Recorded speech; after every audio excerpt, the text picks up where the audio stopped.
Hello viewers, welcome back to our channel. My name is Swati और आज की इस वीडियो में हम डिस्कस करने वाले हैं class 6 maths chapter 4 basic geometrical ideas की एक्सरसाइज 4.1 का सेकंड क्वेश्चन। तो देखते हैं सेकंड क्वेश्चन क्या है।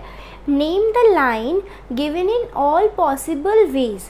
क्या एक लाइन का नाम देना है हमें, जितने भी उसके पॉसिबल वेज में नाम हम उसे दे सकते हैं। तो इस बात से तो क्या क्लियर है कि कोई एक लाइन होती है अगर, तो हम उसको अलग अलग नेमिंग कर सकते हैं। ठीक है। Choosing only 2 letters at a time from the 4 given.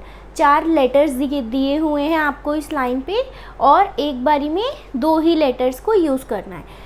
तो देख लेते हैं कैसे करेंगे हम इसको। पहले ए को कंसीडर कर लेते हैं। ठीक है। अब ए के साथ आप कितने लेटर्स लगा सकते हो? ए के साथ डी लगा सकते हो, उसके बाद ए के साथ सी लगा सकते हो, उसके बाद ए के साथ बी लगा सकते हो। ठीक है।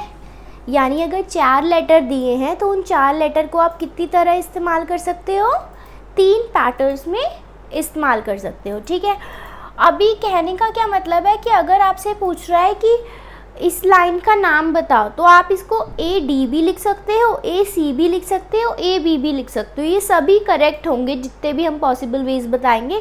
ऐसा नहीं है कि इसको 2 एंड पॉइंट्स है, जैसे कि ए और लास्ट वाला पॉइंट डी दे रखा है तो हम इस लाइन को सिर्फ ए डी ही कह सकते हैं, ऐसा नहीं होता। अगर एक लाइन पे आपको 4 पॉइंट्स दे रखे हैं तो आप किसी भी 2 को फॉर्म करके वो लाइन को नेम कर सकते हो। जैसे मैं बताती हूँ, आप बी को कंसीडर कर लो।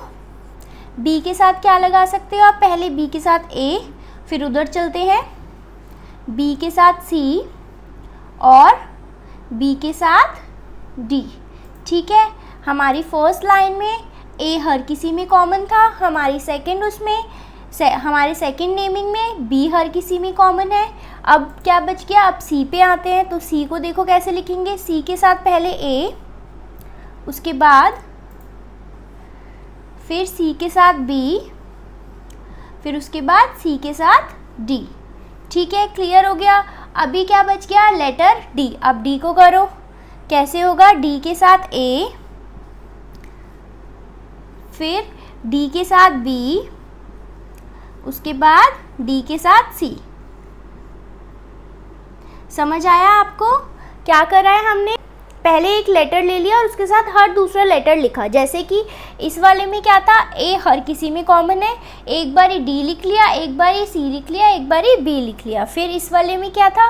पहले हमने बी लेटर लिया, बी के साथ ए लिखा, बी के साथ सी लिखा और फिर बी के साथ डी लिखा। उसके बाद हमने लेटर सी लिखा, सी के साथ ए लिखा, सी के साथ बी लिखा, सी के साथ डी लिखा। ठीक है। अभी हमने लेटर डी लिखा, उसके साथ लेटर ए लिखा, लेटर बी लिखा और लेटर सी लिखा। ठीक है। तो ये था हमारा क्वेश्चन नंबर 2। अब हम चलते हैं इसके अगले क्वेश्चन पे।